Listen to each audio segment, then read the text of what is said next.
कि जो जीव उत्पन्न होता है, प्रश्न किया था, क्या किया था कि यदि व्यक्ति कर्म स्वभाव के अनुसार, जीव पूर्व कर्म के अनुसार उत्पन्न होता है, तो स्वभाव के अनुसार ही वो चेष्टा करता है, कर्मों में चेष्टा करता है। तो स्वभाव के अधीन होकर के, प्रकृति के अधीन होकर के चेष्टा करता है, तो पुरुषार्थ कैसे हो जाएगा? व्यर्थ हो जाएगा, अनर्थक हो जाएगा। ऐसी प्राप्ति हो जाने पर कहते हैं ना, ऐसी बात नहीं है। जो राग द्वेष के अधीन नहीं रहता, जो राग द्वेष निष्काम कर्म करता है, राग द्वेष का अधीन नहीं रहता, उसका पुरुषार्थ कैसा होता है? सिद्ध हो जाता है, व्यर्थ नहीं होता। और राग द्वेष से कैसे हैं? उससे श्रेय मार्ग में विरोधी हैं, इन शत्रु हैं। इसलिए साधक साधिका को क्या करना चाहिए? अरे राग द्वेष से रहित होकर के निष्काम कर्म करते हुए कर्म करते रहना चाहिए। और वेदांत का आलम्बन लेकर के जब कर्म करेगा तो फिर ऐसा व्यक्ति मोक्ष फल को प्राप्त कर लेता है। ऐसा वर्णन कर दिया। अब और भी कहते हैं इसी विषय में कि धर्म को लेकर के अधर्म को, स्वधर्म को पालन करना ही श्रेष्ठ होता है, पर धर्म को पालन करना ठीक है नहीं है, उसको लेकर के यहाँ पर वर्णन करते हैं। क्योंकि राग द्वेष से युक्त होकर के व्यक्ति पर धर्म को स्वीकार कर लेता है, स्वधर्म को छोड़ देता है। राग द्वेष से युक्त होकर के ही व्यक्ति कैसा करता है? स्वधर्म का सेवन नहीं करता है और दूसरे के धर्म को स्वीकार कर लेता है। तो ऐसा करने वाले को भय की प्राप्ति होती है, उसको लेकर के यहाँ पर वर्णन करते हैं कि तत्र राग द्वेष स्व मार्ग प्रतिपक्षत्वं प्रकटितुं परमत उपन्यास द्वारा समानंतर श्लोकम अवतारयति। ऐसे राग द्वेष मोक्ष मार्ग के प्रतिपक्षी भूत हैं, ऐसा दिखलाने के लिए परमत के उपन्यास के द्वारा इसके अनंतर, उसी के अनंतर समानंतर श्लोकों को वर्णन करते हैं कि दूसरे को जो धर्म कैसा है, राग द्वेष कैसे मोक्ष मार्ग में प्रतिपक्षी भूत हैं। और दूसरे को धर्म में व्यक्ति राग द्वेष से युक्त होकर के ग्रहण करता है, उसको लेकर कहते हैं तत्र राग द्वेष प्रयुक्तो मन्यते शास्त्र अर्थम अपि अन्यथा, के कहते हैं ऐसी प्राप्ति हो जाने पर विव्यार भूमि में, तत्र शब्द का अर्थ होगा विव्यार भूमि में, लौकिक जगत में राग द्वेष से ग्रसित होकर के, तो राग द्वेष से युक्त होकर के व्यक्ति राग द्वेष प्रयुक्त मन्यते, मानता है। कैसे मानता है? कि शास्त्र अर्थम अपि अन्यथा, शास्त्र का जो अर्थ है उस अर्थ को अन्य प्रकार से स्वीकार कर लेता है ना। अर्थात जैसा स्वीकार करना चाहिए उस प्रकार से स्वीकार न करके दूसरे प्रकार से स्वीकार कर लेता है, विपरीत रूप से ग्रहण कर लेता है।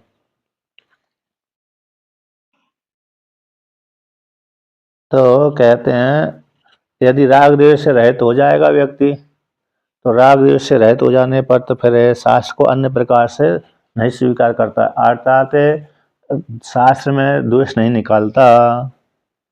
जब व्यक्ति राग द्वेष से युक्त होता है तो शास्त्र में कैसे निकाल लेता है? दोष निकालने लगता है।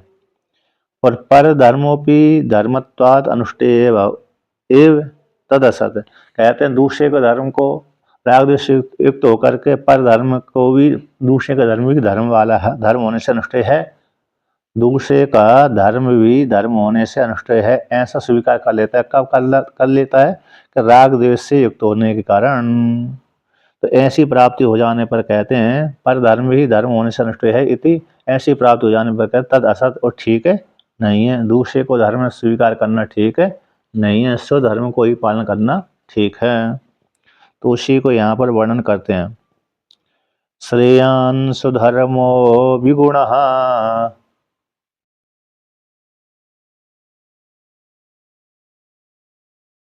परधर्मा स्वनुष्ठितात्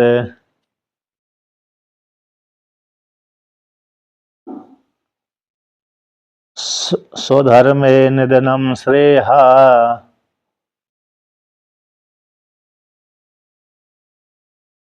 परधर्मो भयावह।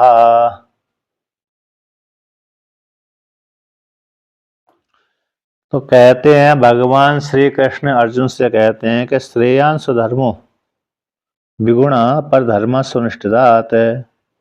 कहते हैं स्वयं का धर्म यदि उसमें कोई दोष गुण है भी नहीं है, यदि उसमें स्वधर्म में कोई गुण है नहीं है, तब भी श्रेष्ठ है पर धर्म के अनुष्ठान से।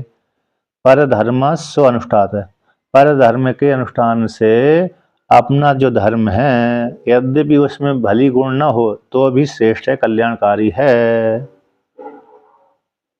तो कहते हैं स्वधर्म निधनम श्रेया, अपने धर्म में स्थित होकर के मरना भी कल्याणकारी।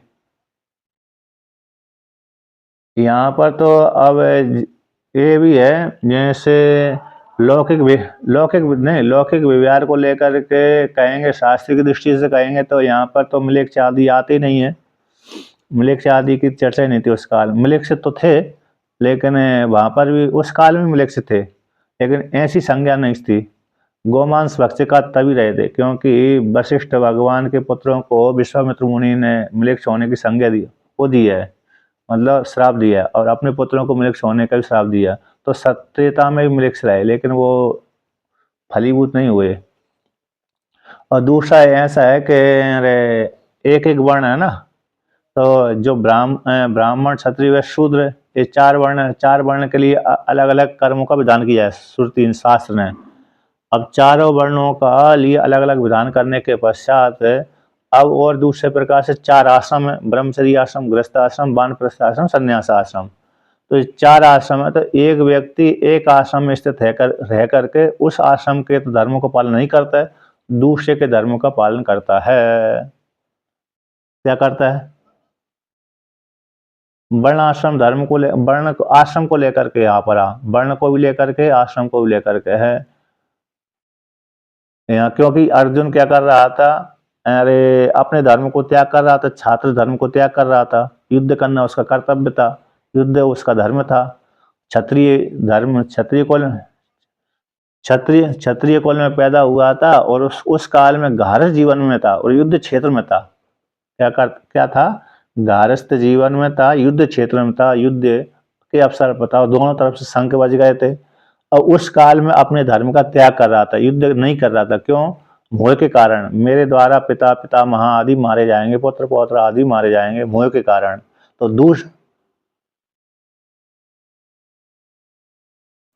वो स्वधर्म का त्याग कर रहा था, मतलब छात्र धर्म का त्याग कर रहा था। और कौन से धर्म को स्वीकार कर रहा था? संन्यास आश्रम को स्वीकार कर रहा था, मोह के कारण।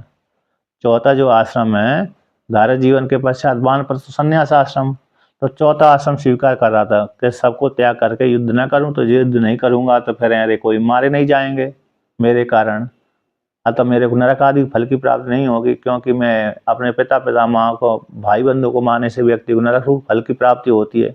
ये भी संशय था। तो इसलिए तो अपने धर्म को त्याग करके दूसरे को धर्म यानी संन्यास धर्म को स्वीकार कर रहा था। संन्यास आश्रम गृहस्थ आश्रम को त्याग कर, यहाँ पर मतलब युद्ध क्षेत्र में था उस काल में। यद्यपि गृहस्थ आश्रम को त्याग करके संन्यास आश्रम संन्यास आश्रम में जाया जाता है, किंतु उस काल में वो अवसर था ही नहीं। उस काल में तो भाई अर्जुन युद्ध क्षेत्र में था, इसलिए ऐसा भी है। और कहीं कहीं तो ऐसा भी आता है, भगवान भास्कर जोर लगा देते हैं कि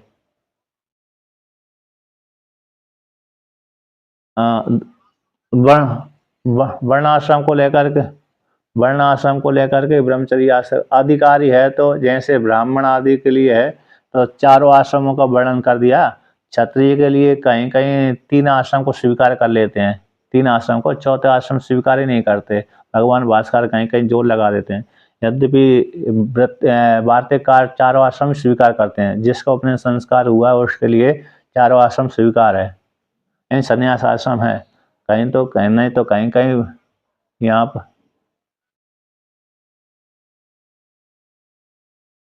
हाँ हाँ बांध जी यहाँ सामान्य दृष्टि का अभी तो शास्त्रीय दृष्टि वर्णन कर रहा हूँ, है ना।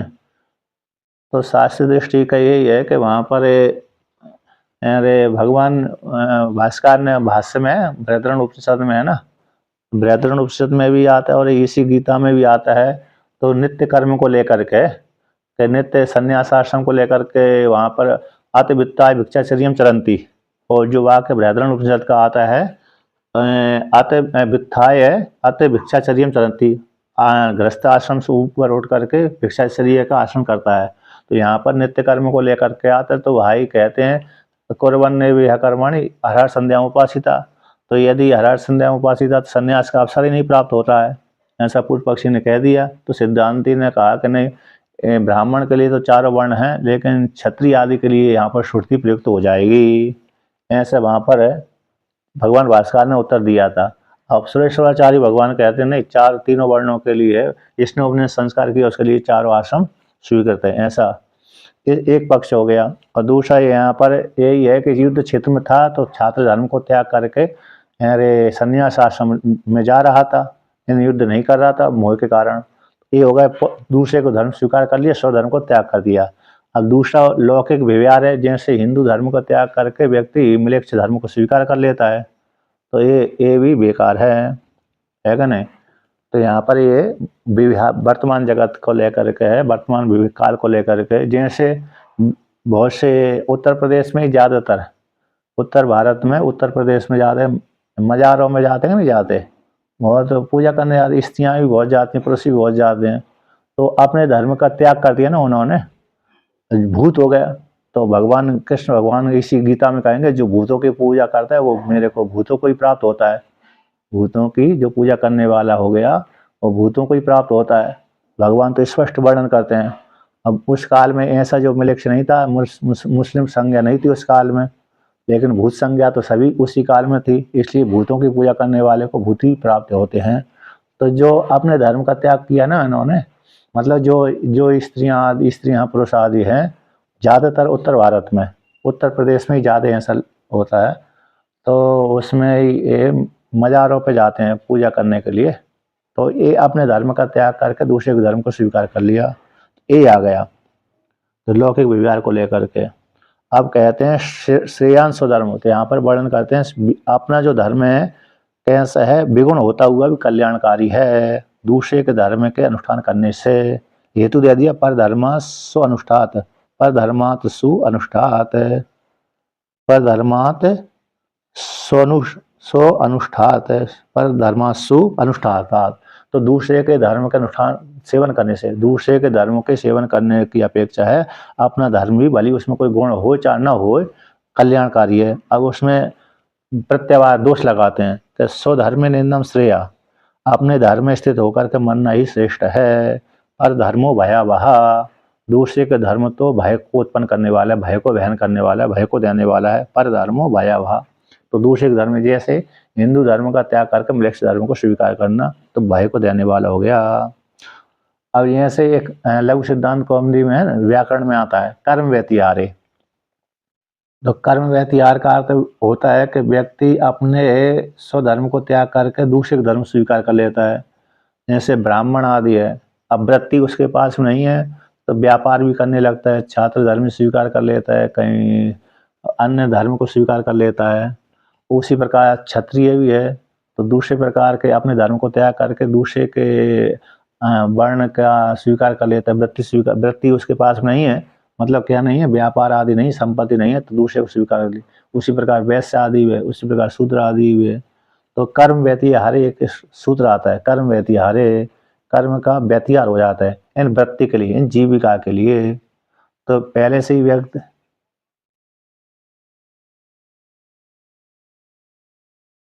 कर्म व्यतिहार हो गया ना, अपने कर्म को त्याग करके दूसरे कर्म को स्वीकार कर लिया।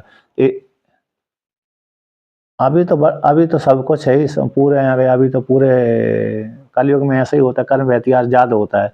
सतयुग त्रेता द्वापर युग में कर्म व्यतिहार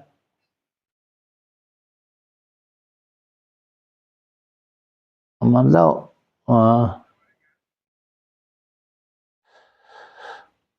तो मतलब यहाँ पर वो कर्म व्यतिहार एक सूत्र है, कर्म व्यतिहार है तो कर्म व्यतिहार सूत्र है सिद्धांत कौमुदी, मतलब अष्टाध्यायी का सूत्र है। पाणिनि मुनि के द्वारा रचित जो अष्टाध्यायी है उसमें एक सूत्र आता है कर्म व्यतिहारे, प्रसंग आता है। तो कर्म व्यतिहार का अर्थ होता है अपने कर्म का त्याग करके दूसरे कर्म को स्वीकार कर लिया। किस लिए? वृत्ति के अभाव हो जाने पर। वृत्ति यानी हमारी जीविका ही नहीं चल रही, गाड़ी नहीं चल रही। जब गाड़ी नहीं चल रही तो फिर क्या करे व्यक्ति? अपने वृत्ति को त्याग करे दूसरे की वृत्ति को स्वीकार कर लेता है, उसी को बोलते हैं कर्म व्यतिहारे। तो यही होगा यहाँ पर कर्म व्यतिहार का अर्थ कि अपने धर्म को त्याग कर दिया दूसरे के धर्म को स्वीकार कर ले, मतलब भय को उत्पन्न करने वाला है। स्वधर्म को में मरना ही श्रेष्ठ है, कल्याणकारी है, पर धर्म को तो कैसे भय को उत्पन्न करने वाला है। इस प्रकार से भगवान श्री कृष्ण ने अर्जुन से कहा। अब भगवान भास्कर इसका व्याख्यान करते हैं। तो कहते हैं पर धर्म, कहाँ पर आया पर धर्म? शास्त्र के अर्थ को अन्यथा प्रतिपत। यहाँ पर श्रेयान टीकाकार कहते हैं 142 नंबर पृष्ठ पे तीसरी पंक्ति, क्षत्र धर्माद युद्धात दुरनुष्ठानात। जो क्षत्रिय धर्म है युद्ध क्षेत्र, क्षत्रियों का प्रधान धर्म कौन है? युद्ध। युद्ध चाप पलायनम, है ना। तो युद्ध में जाकर के पलायन न करना ये श्रेष्ठ छात्र धर्म है। ऐसे मैंने एक पुराण में आता है, एक भगवान श्री कृष्ण का भगवान के साथ और राक्षसों का युद्ध हुआ, अथवा देवताओं के साथ राक्षसों का युद्ध हुआ। तो युद्ध हुआ तो बहुत से राक्षस मारे गए, देवता तो मरते नहीं है, घायल तो हो जाते हैं लेकिन मरते नहीं हैं। तो राक्षस तो मर जाते हैं। तो एक जब अंतिम जो राक्षस आया उसने कहा मेरी सारी सेना का संहार कर लिया, अब मैं जीवित रहूं कि न रहूं, भाग जाऊं कि न भागूं। तो उसने क्या किया, अब मैं सनातन छात्र धर्म को स्वीकार करूंगा। सनातन छात्र धर्म का अर्थ हो गया चाहे मैं युद्ध में मारा जाऊं, चाहे मैं युद्ध में शत्रु को जीत लूं, किंतु भागूंगा नहीं, मरने के डर के चक्कर में मैं भागूंगा नहीं। ये सनातन छात्र धर्म में आता है वहां पर। तो उसने स्वीकार करके फिर युद्ध में मारा ही गया राक्षस, लेकिन भागा नहीं। तो वहां पर ऐसे पुराण की कथा है, भगवान को लेकर के भगवान के साथ युद्ध हो रहा था तो देवताओं के साथ युद्ध हो रहा था। इस प्रकार से तो सनातन छात्र धर्म को स्वीकार करके उसने युद्ध किया था। तो इसी को लेकर कहते हैं जो छत्र धर्म है युद्ध से, ऐसा जो क्षत्रिय युद्ध धर्म है उससे दुरनुष्ठानात है, उसका अनुष्ठान करना बड़ा कठिन है, क्योंकि उसमें दो आपस में लड़ेंगे तलवार आदि के माध्यम से, तो निश्चित रूप से एक की मृत्यु होना अनिवार्य है। तो उसकी अपेक्षा परिव्राट धर्मस्य, और क्षत्रिय धर्म की अपेक्षा जो परिव्राट धर्म है संन्यास धर्म है। परिव्राट यानी सन्यासी, तो संन्यास धर्म का तो भिक्षा आसन आदि लक्षण वाले जो संन्यास धर्म है, ऐसे उस धर्म का सोनुष्ठेयता या रूप से कर्तव्यता प्राप्त हो। तो उसको क्षत्रिय धर्म को त्याग करके संन्यास धर्म को स्वीकार करके उसका अनुष्ठान करने से कर्तव्य प्राप्त हो जाएगी, कर्तव्य रूप से उसकी प्राप्त कर लिया जाए, इतिहास को लेकर कहते हैं। मतलब क्या है कि युद्ध करना बड़ा कठिन है, बड़ा दुर्ग्राही है, मतलब बहुत उसका सेवन करने से व्यक्ति को हिंसा होती है, व्यक्ति मारे जाते हैं। लेकिन भिक्षाटन आदि करने से कोई व्यक्ति मरता नहीं है ना। अर्जुन यदि भिक्षाटन कर लेता तो उसके द्वारा जब शत्रु का संहार नहीं होता। तो ये तो सन्यासियों का धर्म जो भिक्षाटन आदि है उसी को अपना अनुष्ठान मान करके, उसी को अपना धर्म मान करके सेवन कर लेगा तो कर्तव्य रूप से उसी की प्राप्ति हो जाएगी। इतिहास को लेकर कहते हैं, भगवान भास्कर कहते हैं श्रेयान प्रशस्य तरह स्वधर्मो स्वधर्मो विगुणो अपि विगत गुणो अपि अनुष्ठीयमानः परधर्मात् स्वनुष्ठितात् सात्गुण्यात् संपादितात् अपि। कहते हैं स्वधर्मे स्थितस्य निधनम मरणम अपि श्रेयः परधर्मे स्थितस्य जीवितात् कस्मात् परधर्मो भयः नरकादिलक्षणम भयम आवहति यथा। तो यहाँ पर कहते हैं श्रेयान यानी प्रशस्तर, दो धर्म, श्रेयान शब्द हो गया ना, प्रशस्तर तरफ प्रत्यय कैसे ईयसन पर जो प्रत्यय होता है दो में से एक को निर्धारण करने के लिए आता है। दूसरे का धर्म और स्वधर्म है, दूसरे का धर्म और स्वधर्म उनकी अपेक्षा जो श्रेष्ठ प्रशस्तर है स्वधर्मो कैसा अपना स्वयं का धर्म कैसा अपना प्रशस्तर है। तो स्वधर्मो एवं ऐसा जो स्वधर्म कैसे प्रशस्तर है वो भली विगुणों आपी, कहते हैं विगुण होता हुआ भी विगत गुण जिसमें से गुण निकल गए हैं उसको बोलते हैं विगत गुण। कोई गुण नहीं है, जैसे बैगुन होता है ना, बैगन बैगन बैगन बोलते हैं, विगत गुण अस्मा सा बैगुन, इसमें कोई गुण नहीं होता, कोई सार नहीं होता, उसको बैगुन बोलते हैं। तो उसी प्रकार यहाँ पर कह दिया विगुणो अपी इन विगत गुणा जिससे गुण निकल गए, कोई सार कोई नहीं है, इन विशेष सार नहीं है, विशेष फल वाला नहीं है, विशेष लक्षण वाला नहीं है, ऐसा अपि विगुण होता हुआ भी अनुष्ठीयमान है, अर्थात कैसे सेवन करने के योग्य है। किसकी अपेक्षा? पर धर्मात, दूसरे के धर्म के अनुष्ठान से। दूसरे का धर्म वाली कितना ही अच्छा हो, दूसरे का धर्म वाली कितना ही अच्छा हो, फिर भी हमारे धर्म वाली निकृष्ट हो, किंतु हमारा धर्म कैसे हमारे लिए कल्याणकारी है। तो सात गुण्या संपादितात, दूसरे के धर्म भली बहुत अच्छा होने पर भी हमारा धर्म कैसे उसकी अपेक्षा हमारे लिए हमारा कल्याणकारी है हमारा धर्म। स्वधर्म स्थित निर्णय मरणम श्रेय, कि स्वधर्म रहने वाला स्वधर्म में स्थित रहने वाले व्यक्ति का निर्णय यानी मरणम श्रेय है, कल्याणकारी है। पर धर्म में स्थित जीवितात, तो दूसरे के धर्म में स्थित रहकर के जीवित धारण करने की अपेक्षा स्वधर्म में मरना श्रेष्ठ है। जैसे इन्होंने है ना, ऐसे मलेच्छ काल आया, उस काल में जैसे गुरु तेग बहादुर आए है ना, तेग बहादुर जी हुए ना, तो तेग बहादुर ने कहा कि मैं अपने धर्म में रह करके ही मरना मेरे लिए कल्याणकारी है, किंतु दूसरे के धर्म को स्वीकार कर जीवित रहना मेरे लिए कल्याणकारी नहीं है। तो बहुत से जो जिनको मलेच्छों ने मुस्लिमों ने मलेच्छ यानी मुस्लिम, तो मुस्लिमों ने हिंदुओं को मुसलमान बनाया था, किंतु जो कट्टर रहे मतलब अपने हिंदू धर्म में स्थित रहे तो उन्होंने स्वीकार नहीं किया, मरना स्वीकार तो किया किंतु मलेच्छ धर्म को स्वीकार नहीं किया, मलेच्छ धर्म को स्वीकार किया ही नहीं, चाहे वो मर गए लेकिन मलेच्छ धर्म को स्वीकार नहीं किया। जैसे इनके विषय में भी आता है, अरे कौन के विषय में, जो शिवाजी के लड़का है ना, शिवाजी के, उसको पकड़ लिया था औरंगजेब ने, तो उसको उनको भी इसी प्रकार से मतलब कहा हमारा धर्म स्वीकार कर लो। उसने कहा मैं तुम्हारा धर्म किसी प्रकार स्वीकार नहीं कर सकता, चाहे तुम मेरे को जीवित छोड़ो चाहे मार दो। तो उन्होंने उसको मार ही दिया, लेकिन तड़पा तड़पा के मारा था, लेकिन उसने अपने धर्म को त्याग नहीं किया, जो उसका सनातन धर्म था, हिंदू धर्म था, उसका त्याग नहीं किया, मरना स्वीकार किया।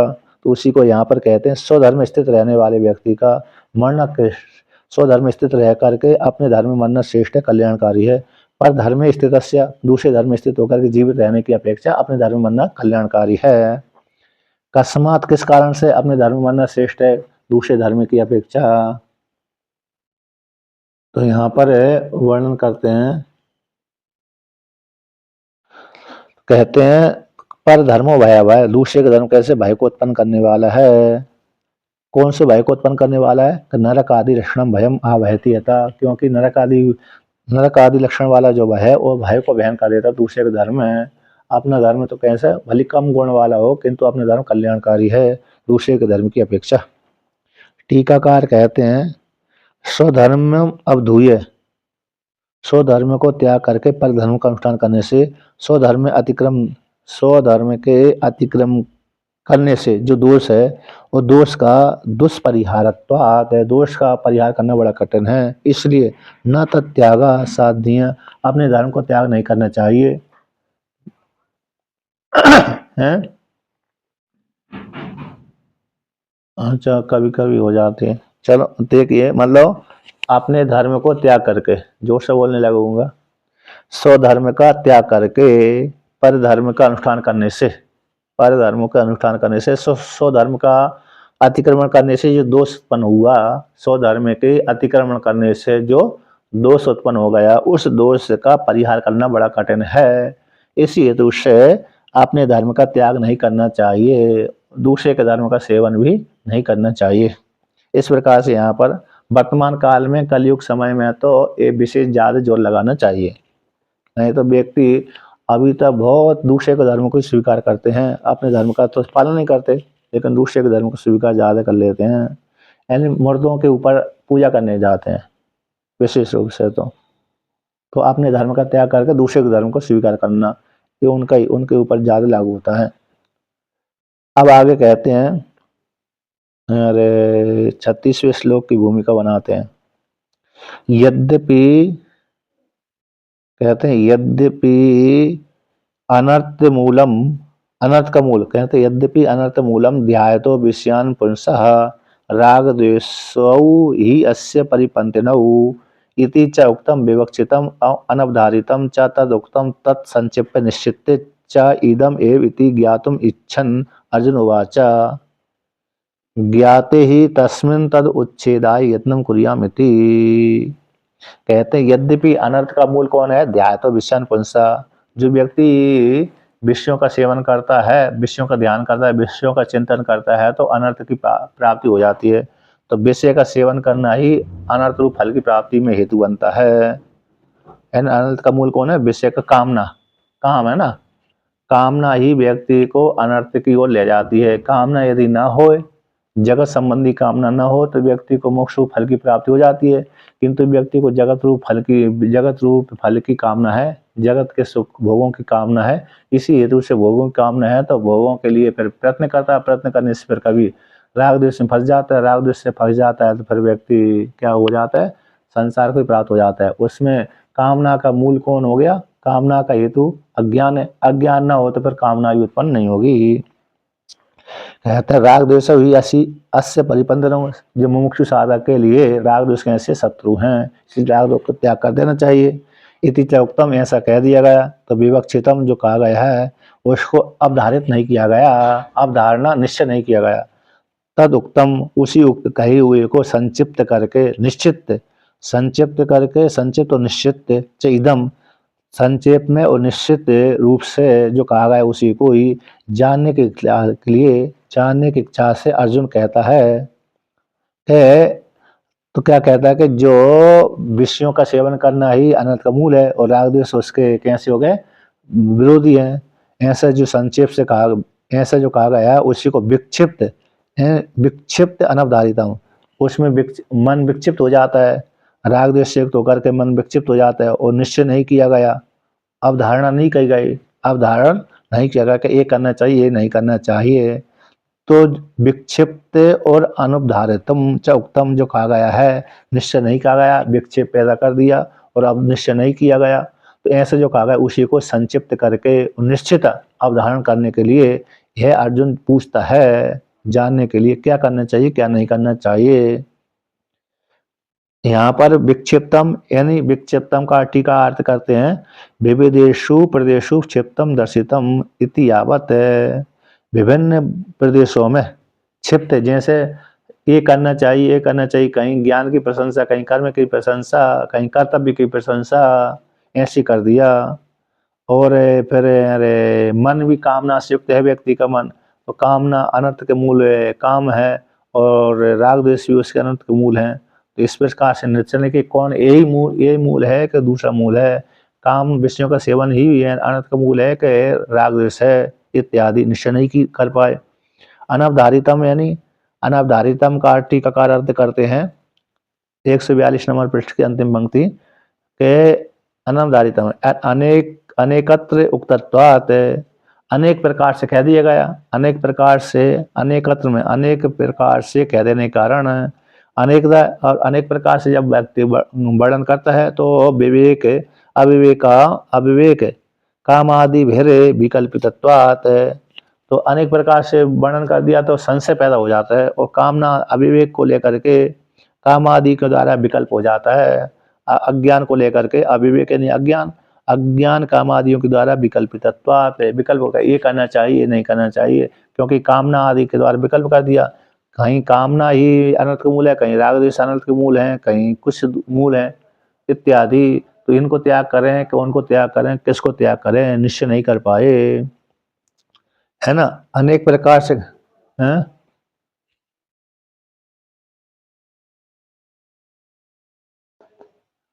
नहीं, तात्पर्य रूप से पढ़ेंगे तो भ्रम पैदा नहीं होगा, तात्पर्य रूप से निश्चय रूप से नहीं समझेंगे, अरे तो शास्त्रीय दृष्टि से नहीं समझेंगे ना, शास्त्रीय दृष्टि से नहीं पढ़ेंगे तो फिर भ्रम पैदा हो जाता है। शास्त्रीय दृष्टि से पढ़ेंगे, श्रद्धापूर्वक पढ़ेंगे, तात्पर्य पूर्वक पढ़ेंगे, कल्याण की भावना से पढ़ेंगे तो फिर भ्रम पैदा नहीं होता है। कहीं कभी कभी जो व्यक्ति ऊपर विद्वान के लिए पढ़ता है, विद्वता के लिए पढ़ता है, तो वहां पर भ्रम हो जाता है, किंतु आत्मकल्याण करने के लिए पढ़ता है तो भ्रम पैदा नहीं होता। जैसे पुराण आदि है ना, पुराण आदि में कहीं राम की चर्चा प्रदान कर दी, कहीं कृष्ण की चर्चा प्रदान कर दी, कहीं विष्णु की चर्चा प्रदान कर दी, कहीं शिव जी की। तो वहां पर व्यक्ति को जब तात्पर्य रूप से पढ़ेगा तो कहते हैं ये तो सारे तीनों एक ही है, ब्रह्मा विष्णु महेश है, कोई भेद ही नहीं है, ब्रह्मा विष्णु महेश, गणेश सूर्य पार्वती आदि। लेकिन वो श्रद्धा पैदा करने के लिए वहां पर विभिन्न प्रकार से वर्णन कर दिया, यही है। तो शास्त्र में इस प्रकार से अरे शंका समाधान करने के लिए यहाँ पर ऐसे ऐसा वर्णन किया है। तो इस प्रकार से जब शंका समाधान हो जाती है तो भ्रम पैदा नहीं होता। जब शंका अधूरी रहती है, अधूरा पड़ता है, तो फिर शंका बन जाती है। तो यहाँ पर कहते हैं अनेक प्रकार से अनवधारितम अनेकत्र में उक्त कथन कर देने से, और कहते हैं अनेक प्रकार से, अनेक प्रकार से अविवेक को लेकर, अविवेक अज्ञान है, काम आदि के द्वारा कल्पना कर दी। अज्ञानी मूल कारण है, अज्ञानी मूल कारण है कि विषय का मूल कारण है कि राग द्वेष आदि विषय के श्रेय की प्राप्ति में विघ्न हेतु बनते हैं।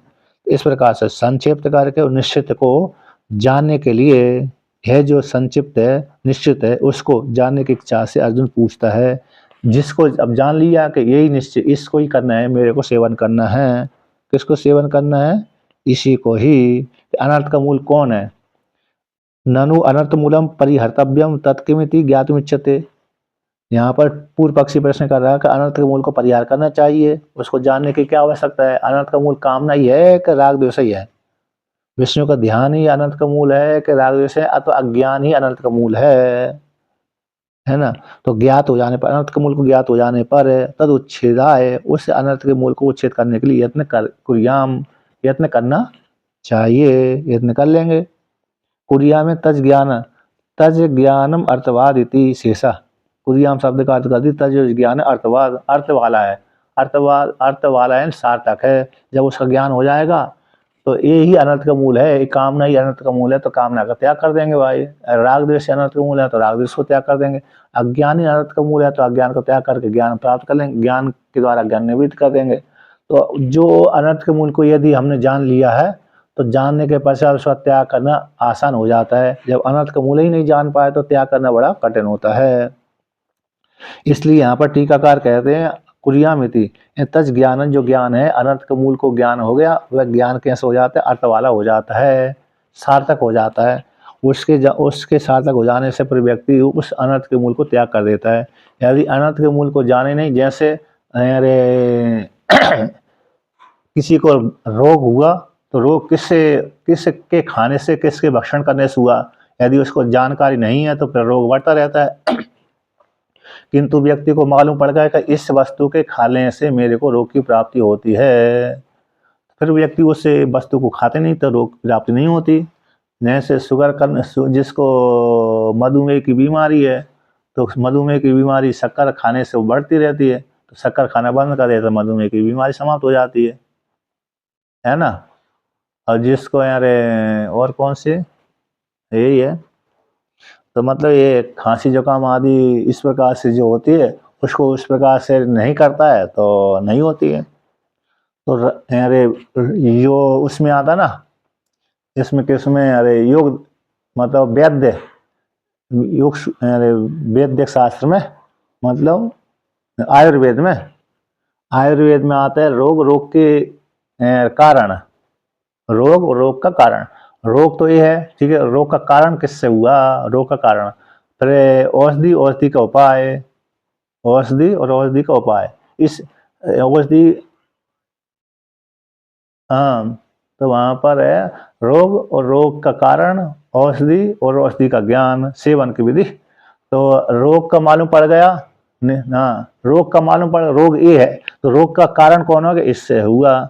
अब उससे हुआ तो उसको त्याग कर दिया, तो फिर औषधि का सेवन, इस औषधि से उसकी निवृत्ति हो जाएगी तो उस औषधि का सेवन कर दिया। तो इस प्रकार से, इस प्रक्रिया से, जैसे परहेज वैद्य जब अरे किसी रोग को औषधि देते हैं तो साथ साथ उसका परहेज भी बतला देते हैं, भाई तुम इसको नहीं खाना, इससे बचते रहना, ये औषधि खाते रहो और ये परहेज करते रहो, तो फिर व्यक्ति का रोग वहां से निवृत्त हो जाता है। तो उसी प्रकार से यहाँ पर भी क्या है, जब अरे अनर्थ के मूल का ज्ञान हो जाएगा तो अनर्थ के मूल के त्याग करने में फिर सुविधा हो जाएगी। यत्न करेंगे भाई हाँ ये कार्य हमको नहीं करना, पहले अनर्थ के मूल का ही ज्ञान नहीं हुआ तो फिर उसको अनर्थ के मूल को त्यागेंगे कैसे। इसलिए अर्जुन पूछता है कि अनर्थ का मूल कौन है, पर उसके लिए हम प्रयत्न करेंगे त्याग करने के लिए। तो अर्जुन उवाच अथ केन प्रयुक्तोऽयम्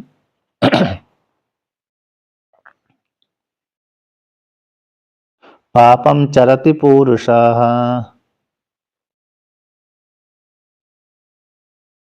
अनिच्छन्नपि वार्ष्णेय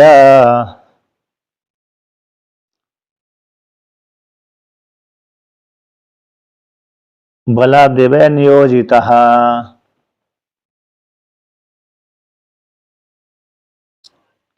तो कहते हैं अत अर्जुन कहते हैं भगवान से कि जानने की इच्छा करते हैं किस कारण से अनर्थ का मूल कौन है, उसके लिए यत्न करना चाहिए और किस कारण से व्यक्ति अनर्थ के मूल में प्रवृत्त हो जाता है।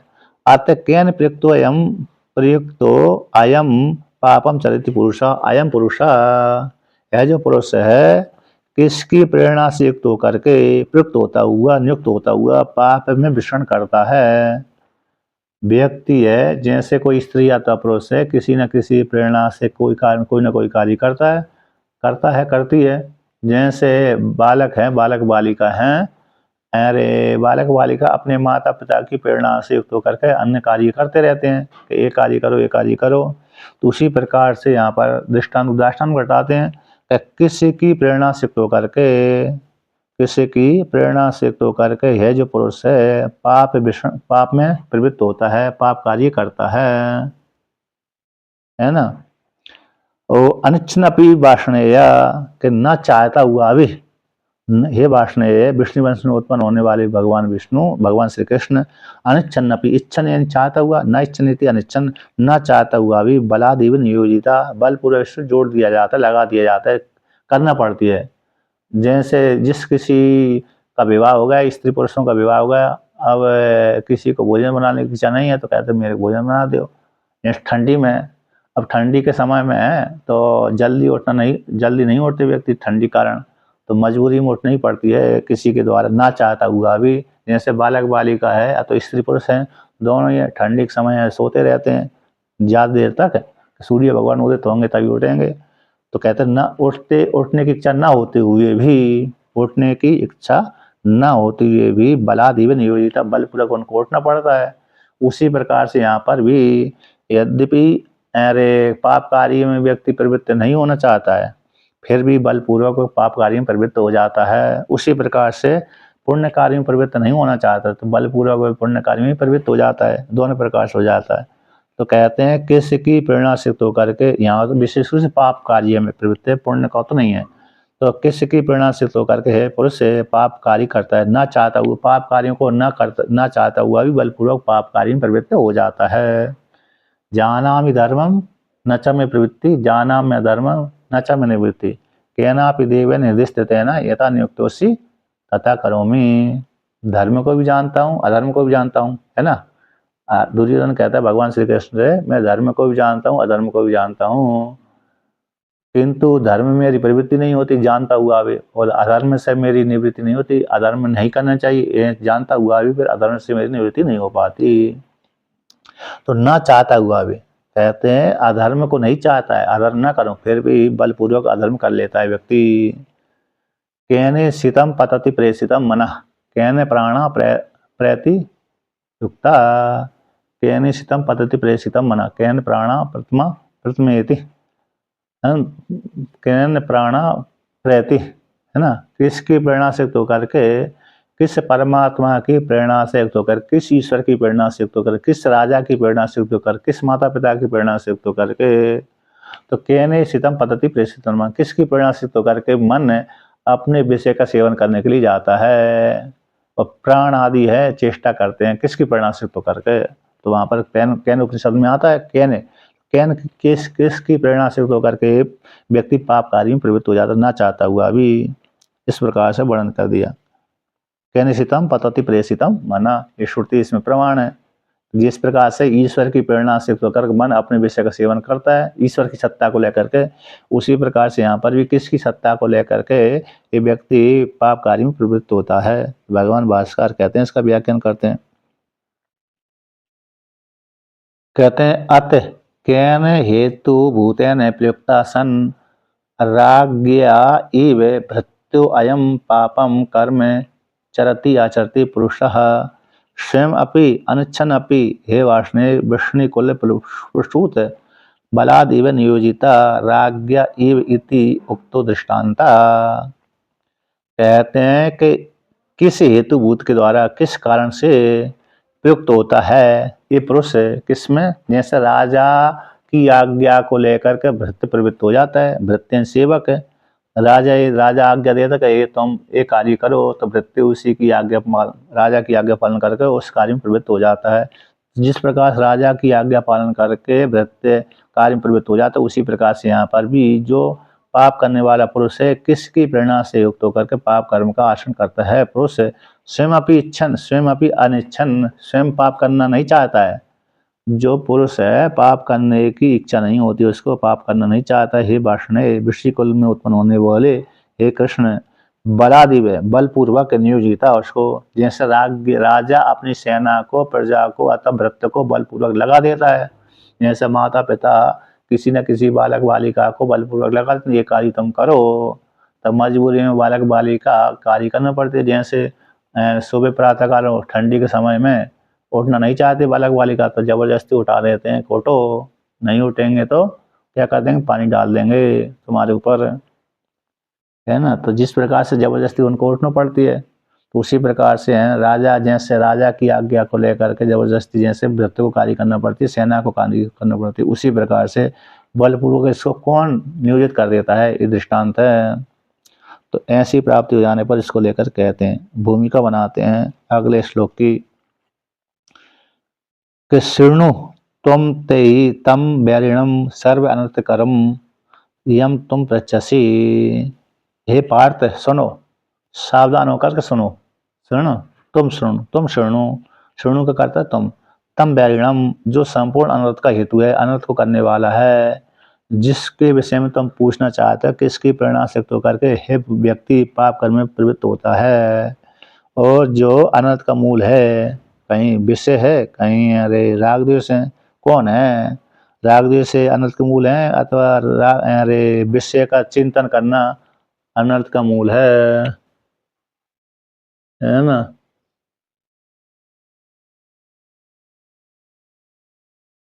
तो यहाँ पर इस प्रकार से तो कौन अनर्थ का मूल है, ऐसी प्राप्ति हो जाने पर भगवान श्री भगवान उवाचा, तो भगवान कहते हैं, तो कौन भगवान, तो यहाँ पर भगवान का पहले लक्षण वर्णन करते हैं, ऐश्वर्यस्य समग्रस्य धर्मस्य यस्य सः श्रियः वैराग्यस्यात्मोक्षस्य शरणं भव इति न। ये विष्णु पुराण का छठे अध्याय के छठे स्कंद छठे के छठा अंश है, वहाँ अंश आता है, वहाँ छठे अंश के चौथे, अच्छा वहाँ पर छठा अंश से 5वें अध्याय का 14वां श्लोक है। कहीं अच्छा वहाँ अंश कह दिया, कहीं खंड कह देते हैं, कहीं अरे स्कंद कह देते हैं, कहीं वो संहिता कह देते हैं। ऐसे शिव पुराण में तो अरे उमा संहिता संज्ञा आती है, संहिता संज्ञा आती है, तो कहीं खंड संज्ञा, कहीं स्कंद संज्ञा। तो कहते हैं ऐश्वर्य समग्र से, तो समग्र जो शब्द है सभी के साथ, समग्र ऐश्वर्य, समग्र धर्म से, समग्र यशसा, समग्र श्रिया, समग्र वैराग्य से और समग्र मोक्ष से शरणाम भग इति न, ये 6 भग कहलाते हैं। भग यानी ऐश्वर्य, समग्र ऐश्वर्य, तो ऐश्वर्य एक धर्म, यश, श्रिया, वैराग्य और मोक्ष और ऐश्वर्य सभी के साथ समग्र समग्र जोड़ते रहने से इन्हीं को भग कहते हैं। भग यानी ऐश्वर्य, भगवान श्री भगवान, भग यानी षड ऐश्वर्य जिसके पास में उसको भगवान कहते हैं। समग्र ऐश्वर्य, समग्र धर्म, समग्र यश, भगवान विष्णु की ख्याति सभी जगह फैली हुई है भगवान की। श्री लक्ष्मी भी उसी के पास में, दूसरे के पास में तो है नहीं समग्र लक्ष्मी, अन्य के पास में छोटी छोटी लक्ष्मी है थोड़ी बहुत, किंतु भगवान के पास संपूर्ण लक्ष्मी, लक्ष्मी उनकी पत्नी है। समग्र वैराग्य। अब वैराग्य जैसे भगवान श्री कृष्ण का वैराग्य नहीं होता तो ये इतनी गोपिकाओं के साथ विहार किया तो हो जाता, किंतु वैराग्य था, किसी के साथ गलत नहीं हुआ। समग्र वैराग्य मोक्षस्य, और भगवान तो मोक्ष स्वरूप ही हैं। ऐसे जो भगवान हैं वो षड, ये जो छह भग हैं, इति इंगना, ये षड भगवान के षड भग कहलाते हैं। ऐश्वर्यादि षटकम यस्मिन् वासुदेव नित्यम अप्रतिबद्धत्वेन सामस्तेन च वर्तते।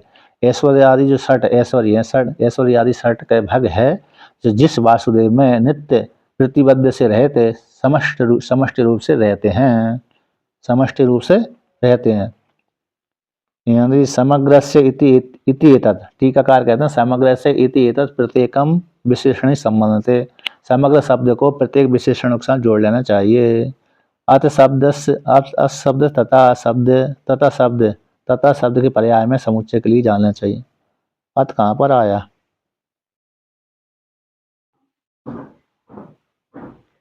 नहीं, टीका में आया ना, अत अत अत आया, अत कहाँ पर आया?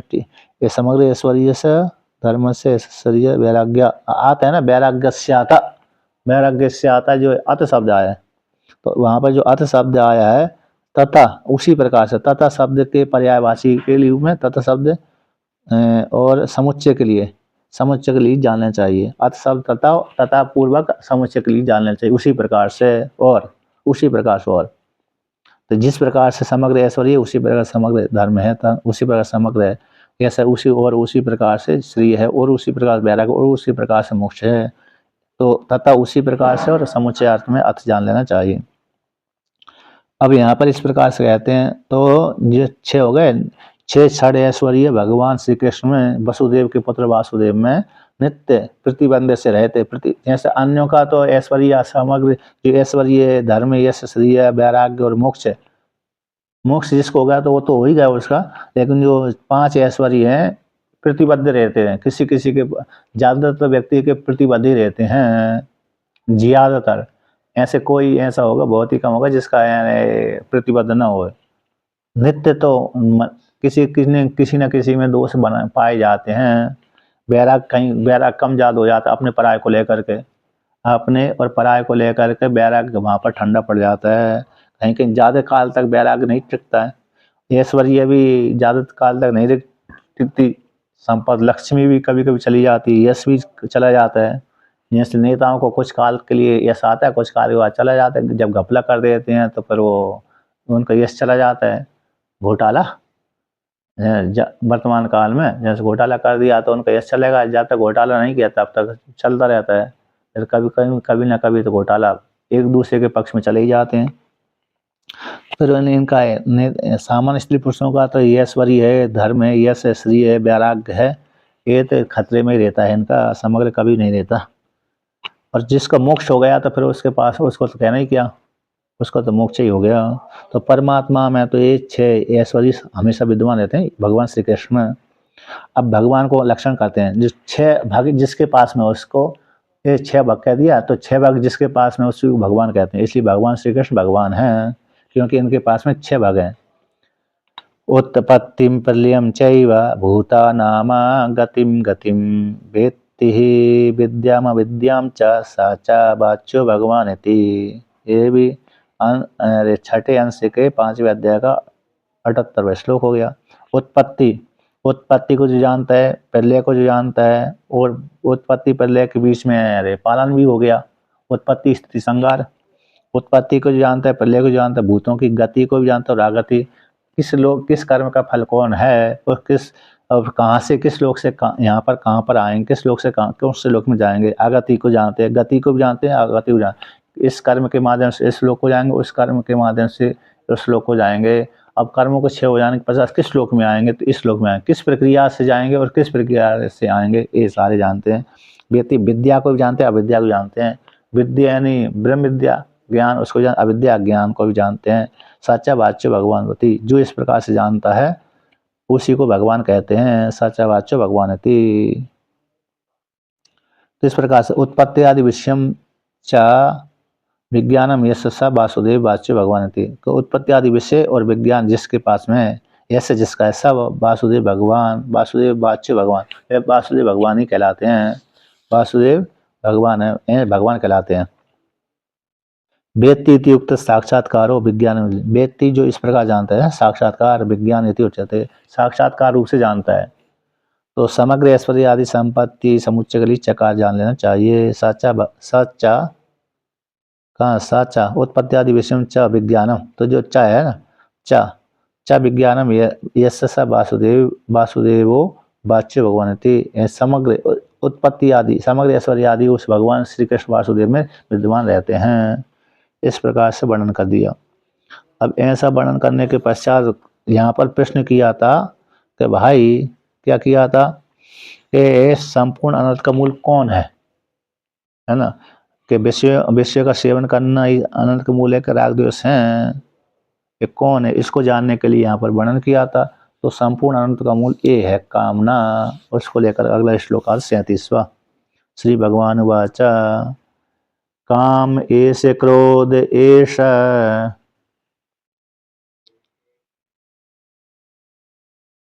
रजोगुण समुद्भवः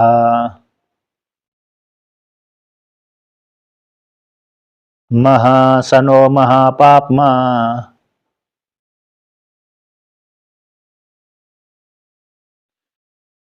विद्येन मिह बैरिणम्।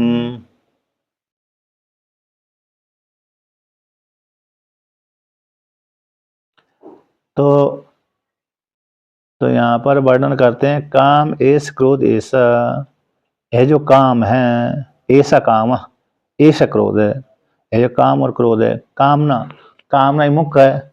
रजोगुण समुद्भवा, रजोगुण से उत्पन्न होता है एक काम, काम की पूर्ति हो गई तो राग बढ़ गया, काम की पूर्ति नहीं हुई तो क्रोध बढ़ गया। हाँ, काम यानी कामना, इच्छा, काम यानी कामना यानी इच्छा। तो ऐसा काम है, ऐसे काम, ऐसे क्रोध है, वो वासना उसी का नाम हो गया कामना, संस्कार उसी के संस्कार में बोलते हैं। तो ये जो काम है क्रोध है, रजोगुण समुद्भवा, महासनो महाभक्षण करने वाला, अस भोजन धातु है, अस भोजन धातु खाता ही रहता है तो अगाता नहीं, बहुत भक्षण करने वाला है। महापापी है काम, इसको भक्षण करने वाला जानो, महापापी जानो। एनम इसी को ही हे अर्जुन, यह इस संसार में इस पृथ्वीलोक में संसार में इसी को ही तुम क्या करो, इसी काम को ही बैरिणम विद्धि, बैरी रूप से जानो। श्रेय के मार्ग में बैरी है, कल्याण के मार्ग में कैसा बैरी है। इस प्रकार से भगवान ने कहा।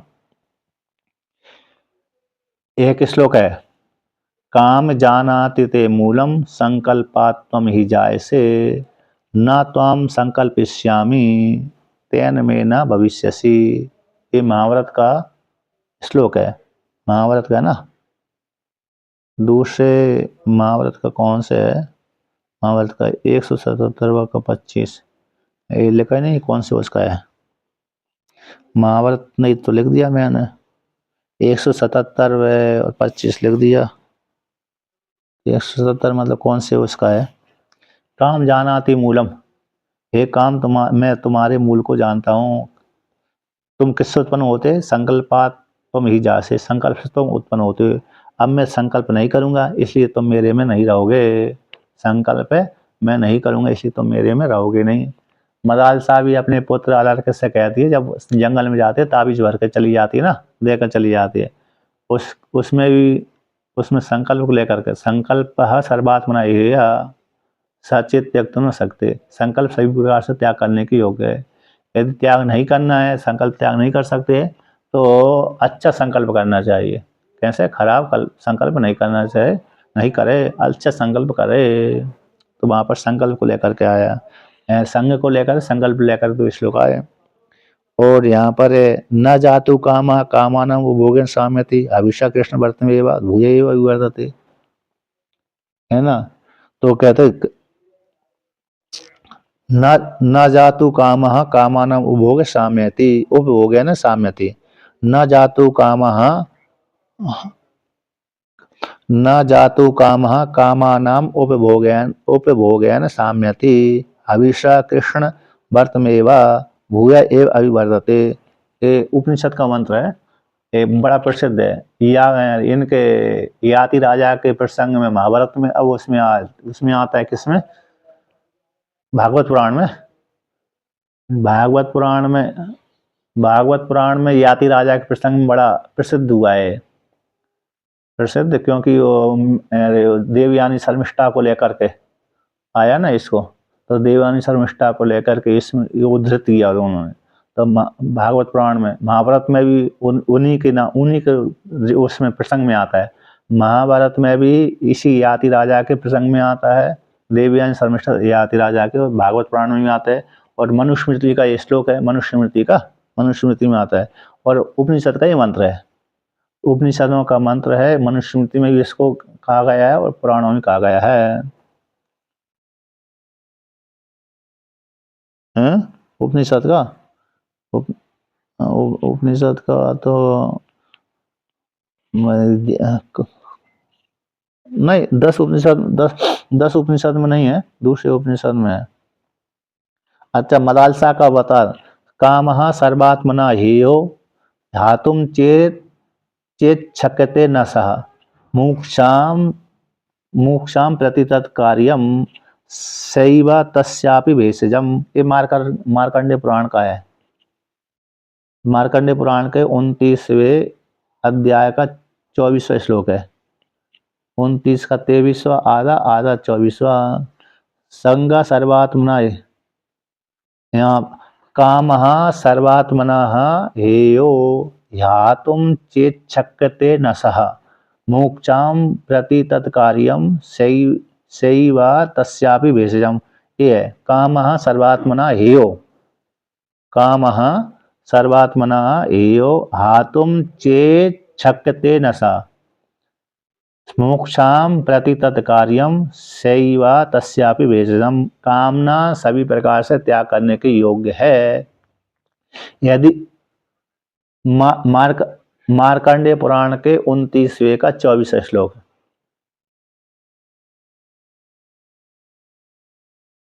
वहां पर इसको लेकर के है, मदालसा का प्रसंग है। मदालसा ने अपने पुत्र को उपदेश किया है।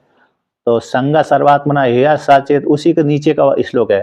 संगा सर्वात्मना हेया, ये 29-23 का है, तो ये 29-24 का है। तो मदालसा ने अपने पुत्र को उपदेश किया था उसका कि कामा सर्वात्मना हेया, काम सभी प्रकार से त्याग करने के योग्य। यदि कामना को त्याग नहीं कर सकते हैं, त्याग करने में समर्थ नहीं है, तुम चेत सकते न सा, यदि वह काम त्याग नहीं किया जा सकता, कामना त्याग नहीं कर सकते, तो मोक्षाम प्रति तत्कार्यम, वह कामना मोक्षा के प्रति करना चाहिए। सा एव तस्या भेजम, वह कामना औषधि का काम करती है। मोक्षा वाली जो कामना है, मोक्षा के प्रति यदि कामना करोगे तो वह औषधि का समान काम करती है, वह भी भेषज है। अति मोक्ष वाली कामना करना चाहिए। मेरे को मोक्ष की इच्छा है, भोगों की इच्छा नहीं है। भोगों वाली कामना करोगे तो फिर संसार की प्राप्ति होगी, मोक्षा के प्रति कामना करोगे तो औषधि के समान मोक्ष रूप फल की प्राप्ति होगी। इस प्रकार से मदालसा ने वहां पर अपने पुत्र को कहा। अभी एक काम है, क्रोध है, रजोगुण से उत्पन्न हुआ है, महाभक्षण करने वाला महापापी है, इसकी को तुम सबसे बड़ा शत्रु जानो। ऐसा भगवान श्री कृष्ण ने अर्जुन से कहा। अब इसका भाष्य कल करते हैं।